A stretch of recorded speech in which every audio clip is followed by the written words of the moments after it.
Okay, so let us deconstruct Sarah Vine's article about Megan's website. This was published, it looks like 2 days ago, but I haven't had time to get to it until now. So she opens up American Riviera Orchard. Is this the what three words address? That newfangled app that uses three words to identify. Oh, okay, whatever. She's being cute. Um, Whatever. Moving right along. We don't have to analyze that. So, blousy pink and white blooms and a whimsical soundtrack accompany an atmospherically soft focus shot of the Duchess, hard at work in a white tank top, ever practical. Our Duchess, emphasis on our, in her elegantly earth toned kitchen before we catch a final glimpse of her looking effortlessly regal in a full length gown, as we do. Move over, Nigella Lawson. There's a new domestic goddess in town. It's so far, what can I say here? I mean, so far, I mean, she hasn't said anything obnoxious as of yet. And I agree with her that the soundtrack was beyond cute. It was beyond cute. It was adorable, perfect. And I think also, ironically, for the times in which we are, with everything going on in the royal family, the coinciding with the faked photos and this, that, and the other. I think it was a nice segue, a nice juxtaposition, that soundtrack and Megan arranging flowers and cooking in her kitchen. So I really was very baffled by why was everyone so miffed and angry, and people at the Daily Mail like Maureen Callahan and many people on YouTube, many YouTubers, so angry about a YouTube channel, a website, an Instagram page. It just is just illogical, right? Anyway, so Sarah Vine goes on. The name is somewhat baffling. It sounds like the kind of bonkers moniker a pop star would give their child. Blue Ivy, Daisy Dove Bloom, Bluebell, Madonna. No matter, it's Megan's baby. She can call it whatever she likes. And that's exactly what I said. I mean, I have said in one of my videos on this that maybe I would have gone for two words and not three. So something like American Riviera, you know, or American Orchard, but not American Riviera Orchard. But it's not my baby, it's Megan's baby, and she can call it whatever she likes. And I think that for the others who are criticizing her, ditto for them.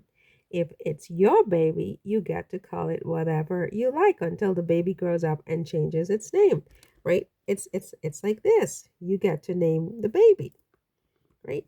It's not your business what she names her baby. So Megan's launch video features her cooking in an upmarket kitchen with copper pans hanging over her head. I completely missed the copper pans over her head. Are there copper pans over her head? There are copper pans over her head. This is the first time I'm seeing that because it's not very clear on my computer. Are those lemons on the yeah, I can't see the details, unfortunately. And it looks like she has exposed brick in her kitchen too. Oh my God, I love it. I love it, honestly. I can't even tell you how much. It's very French. Okay, so American Riviera Orchard. Okay, so moving right along. So what else did Sarah Vine say? So because for once, I don't think it's a bad idea. Wow, did you hear that? Because for once, I don't think it's a bad idea of hers. For once. So I mean, what has she been saying otherwise? I quiver to think about it. It's certainly one of her better enterprises of late. Ever since the Duchess left the UK, she and Prince Harry have been seemingly unable to move on, obsessed with exacting revenge on the folks back home. I don't know. I mean, I think, Megan has done, like she did the podcast archetypes, okay? And they did the Oprah interview and the docuseries with Netflix. Okay, I mean that was them speaking their truth. I wouldn't exactly characterize that as exacting revenge.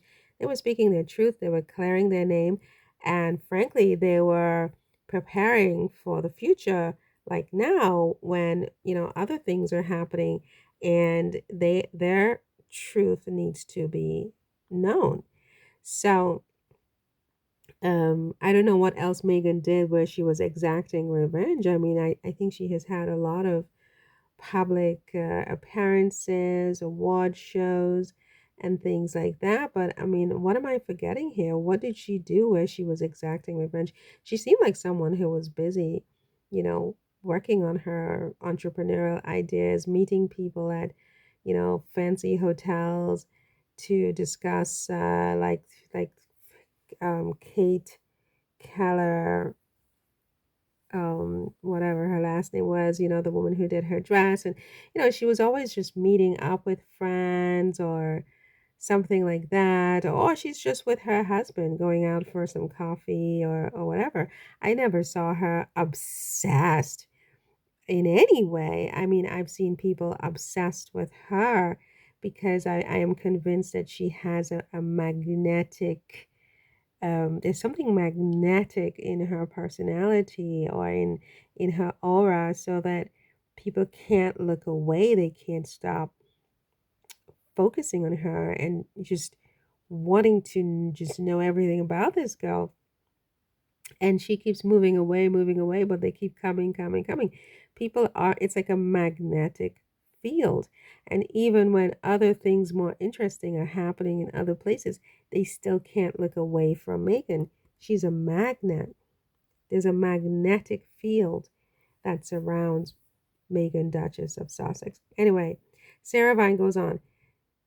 They've turned into a right pair of trolls, too preoccupied with what they've left behind. Oh my God, that took guts to say that. That Harry and Meghan are too preoccupied with what they left behind to see what lies ahead, too busy carping about the past to start building any sort of future. That's a lie, Sarah, and you know it. It is you and your ilk who are too busy and too preoccupied with Meghan and Harry and what Meghan and Harry have left. They have left the monarchy, they have left the country, they have left a system that doesn't work for them, and they carved out a life of their own way, way, way across the ocean and across the fields, okay, and the prairies and all of this stuff in Montecito, California. And you and everybody who works at your company, Sarah Vine, can't stop speaking about them for a single day. You are beyond preoccupied. You are obsessed. All of your colleagues over at the Daily Mail are obsessed with Meghan. You have been obsessed with Meghan, and it's Meghan. It's not Harry. You've always had Harry. And he does, excite you, all of you. But you are absolutely obsessed with Meghan. You are preoccupied with her because how did she do this? How did she get your Harry, right? Oh, you called her our Duchess. Now I'm saying your Harry. How did your Duchess get your Harry, right? You're completely obsessed. You're all obsessed. You can't stop thinking about Meghan. You can't stop writing about her. If you stop writing about her, people will stop reading your papers. They're not interested in anything else. So it's not really just you, it's the whole country, right? You are obsessed with Meghan, right? And then you have the nerve to turn around and say that Meghan and Harry are a pair of trolls. Seriously? Look who's talking, Sarah Vine. Look who's talking, right? So Sarah goes on.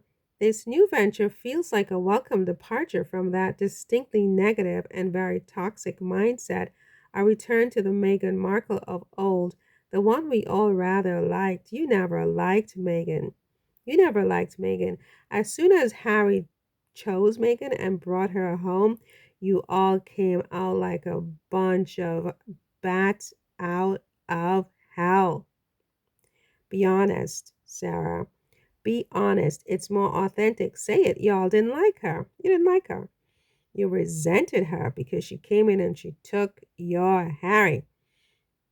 And someone like her was not supposed to get your Harry, right? Why don't you just admit it, Sarah Vine? Anyway, before she met the prince, she had her own lifestyle blog, The Tag, and the truth is, she was rather good at it. She certainly seemed to be happier doing that than she ever was being a working royal. Well, I don't know whether that's true or not. I would say that, well, maybe she was. I didn't really know Megan in her TIG days, to be honest with you.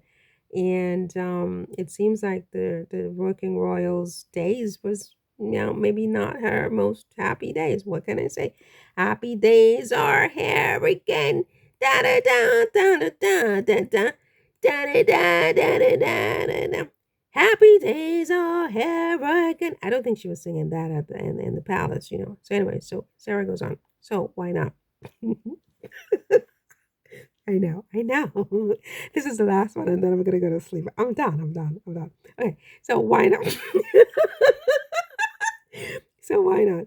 Why not go back to her roots and take up where she left off, only with a few more strings to her bow, not least the swirly title and princely accessory.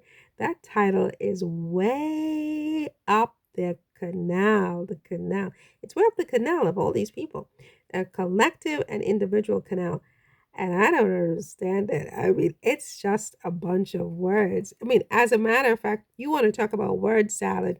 These titles are nothing but executive word salads. I mean, but they really are attached to these titles, these people. It just means so much to them that the notion that somebody living in Montecito has one of what they think is anybody can make up a title if you want to know the truth, but they are really attached to these titles, and it irks them to think that somebody over in America talking about she's an American Riviera Orchard, how dare you, has their title, and that she's like, what is, they said that Megan is cashing in on her title with American Riviera Orchard. And I'm there sitting there thinking to myself, God, my IQ must be low. Where is the title in American Riviera Orchard? I don't understand it. I mean, even if you took away her title right now, the Duchess of Sussex. I mean, and for all intents and purposes, these people don't even refer to Meghan by her title. But like, see, even here, Meghan Markle, she refers to her as Meghan Markle, so she doesn't have a title. And what are you saying, that she can't have a company called American Riviera Orchard? It just boggles the mind, blows the mind. You hear me? It's much more fun than those rather dry, sanctimonious podcasts of hers, and it's certainly a lot less tedious for all concerned than endlessly moaning about microaggressions. Yeah, except when you can't get the same pay as the man in your office and you start griping about misogyny and equal pay for women and this and that. Your microaggressions matter, right? Your microaggressions matter, but nobody else is allowed to talk about theirs. They're very funny, right? Microaggressions. It's only relevant and only okay when they're talking about their issues that they have in the world, talking about women equality and what is it, gender equality for certain people only. And they don't call that microaggressions. That's their right, right? But somebody else talks about what their issues are and they put labels on it to shut you up. At least you didn't call her woke, at least not yet, right? Woke is as I said, for me, that's like a censorship. That's like speech bigotry, right? It's almost like a noun. You are a woke, right? Talking about your microaggressions. We don't want to hear anything about your microaggressions. They don't matter. Only our microaggressions matter. Only we are allowed to talk about it. So Sarah goes, besides, Someone's got to pay for that expensive California lifestyle, and since Prince Harry's precise skill set does not yet seem to have become clear, someone's got to keep the family in private jets. Well, if we ever catch Sarah in a private jet, what are we going to do with her, right? What are we going to do with any of them who have ever criticized Harry and Meghan for flying in private jets? We better see all of them in not even in first class. I mean, they better be flying economy strictly and at the very back of the aircraft, right? Because if you ever catch any one of these people in a private jet, I mean, what did Donald Trump say at that time? I'm not going to quote Trump. I'm not going to quote Trump. I'm not going to quote Trump. I hope he doesn't become president, but he's a funny guy sometimes. Anyway, so Sarah goes on. Besides, someone's going to pay for the private jet. Okay, so with a tie-in cookery show on Netflix and a range of commercial spin-offs, this could finally be the new payday the success has been waiting for. Sarah, it's not Meghan's fault that she can afford a house in Montecito and you can't, right? I mean, why don't you find, Sarah, look, Sarah, I'm not going to say it. I'm not going to say it, okay? I'm going to be whoopee. I'm not going to say it. Okay, so I'm sure audiences will lap it up, says Sarah, especially when they discover that they too can buy their very own cake slice of the Sussex lifestyle. Meghan will now be selling products such as jams, we're told. They have an aversion to jams. I mean, they all took up on the jam. Oh, God, Meghan's making jam. How horrible. What a nightmare. It's like she's rolling weed or something. It's just like, or whatever they do with the weed. I don't even know. But I love this idea of jams. I think it's very wholesome. It's just right up my alley. It's very homey. It's just so wonderful, so warm, and beautiful bottles and gingham and string and just tying it out. Oh my God. And then you're bringing this out to your beautiful table in the morning and you spread it on your toast with some tea and coffee. I mean, how incredibly wholesome is that, right? But they have to make it into something dirty. I mean, what did you want her to do? Sell the kind of stuff that Gwyneth sells on Goop? Would that make you feel better, right? What would they say if Meghan were to sell some of the products that Gwyneth sells on Goop? But Gwyneth has permission. You know, she has privileges that I don't think on her best day Meghan could ever have because nobody judges Gwyneth for selling the things that she sells on Goop. Nobody. Oh, it's cute. It's lovely. But Meghan makes jams and she's the devil incarnate, honestly. Okay, moving right on. And I love Gwyneth, but I'm just saying the double standard needs to stop. It needs to stop. It's like, and then they take this to another planet and they do the multiplanetary living with this kind of demonic crap, right? We need to stop them here. We can't have them take this to another planet. Anyway, there are, of course, Sarah says, questions about exploiting her royal title. And it's true. Inevitably, there will be aspects of such a commercial endeavor that will feel a little bit grubby in that respect. But we mustn't make the best the enemy of the good. And I would rather she traded on her royal connections by shredding cabbages than the reputations of the royals back home. Oh, jealousy. Is it? Is it one of the deadly sins? Jealousy is one of the deadly sins. And you can just hear it in the tone of what this woman is saying, the sarcasm, shredding cabbages. Oh my heavens. Making jams. Oh my heavens. Jealousy is one of the deadly sins. That's all I have to say on this one.